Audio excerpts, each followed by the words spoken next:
Have you been writing a blog for a really long time, but have you been including pictures or listing pictures, or are you publishing pictureless blogs? Well, we all know that a picture speaks a thousand words, but of late we have realized, the internet has realized that pictureless posts see greater number of shares than a usual text-based blog post.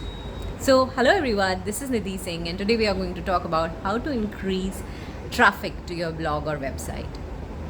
Well, I remember seeing this article from BuzzFeed that received 2.0 million shares. Yes, that's correct. The blog published a series of images of universe. They were beautifully done pictures with captions, and it told a very beautiful story, and that received 2.5 million shares. That's a huge number, and that has potential to bring huge amount of traffic.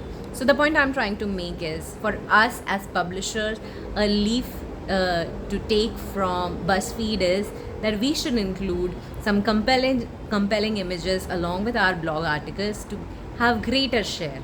Of course, it's very intuitive. When you have images in your blog post, it makes people share it more often. Especially, we all are social beings. We are always active on social media, and social media loves visual representation of content. So a lot of publishers have started learning this. I do remember noticing a lot of posts from New York Times, HBR, The Guardian. They have highly visual content now. I remember this post from Guardian that spoke about overpopulation and overconsumption, very rich visuals, and that kind of received 300,000 shares.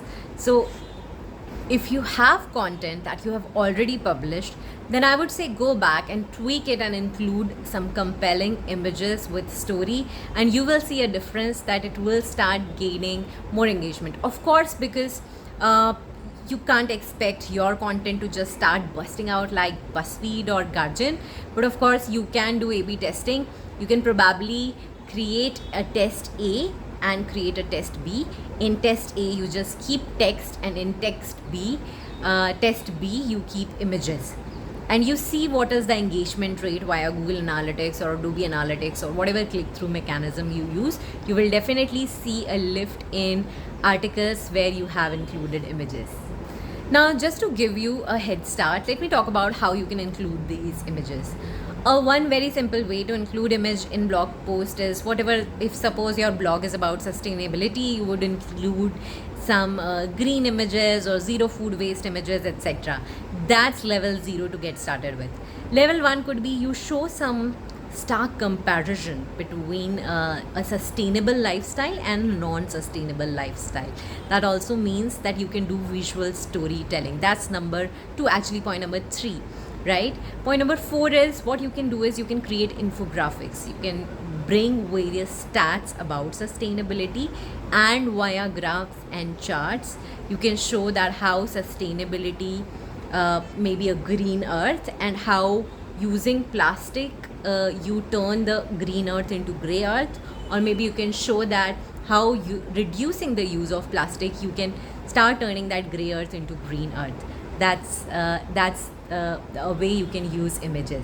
You can also demonstrate a process, like you can talk about how a sustainable handbag is made via visual representation. You can also use visual cues to showcase a timeline over a period of time, how your earth is turning greener and greener if we are using sustainable ways of living.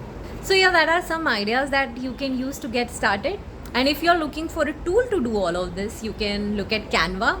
And in fact, there are many image creation tools like Canva. Canva I personally use, and I find it very handy, and you can use it on mobile phone as well. So yeah, you can use it whenever, wherever you are, and you can create these rich images for your blog post. And at the end, of course, SEO is very important. When you are including images, you have proper SEO tags, alt tags to your images. You have proper meta descriptions to your images. You include keyword. You tell search engines what the image is about, so that search engines are able to discover you better. Even when the images are not loading, people are able to see what image is there, and then they can load. And you can also add the code for people to share your images. I will give you a link down below to refer to what to explain to you what do I mean. So what you can do is you can give, say if you have listed a series of images and you want others to share it on their blog post, you can give them a code which will give you trackability that your image is picked up by so many blogs. That kind of also gives search engines a signal that this is a rich blog and people are giving backlinks to this blog. So that's another way of improving traffic. So yeah, these are the ways you can actually think about improving traffic. Do let me know if you have been doing this, what are the results. If you haven't, you have just started, what is the difference that you're finding. That's all for now. This is Nidhi Singh signing off from This is Digital Marketing. For any queries, do drop in the comment section.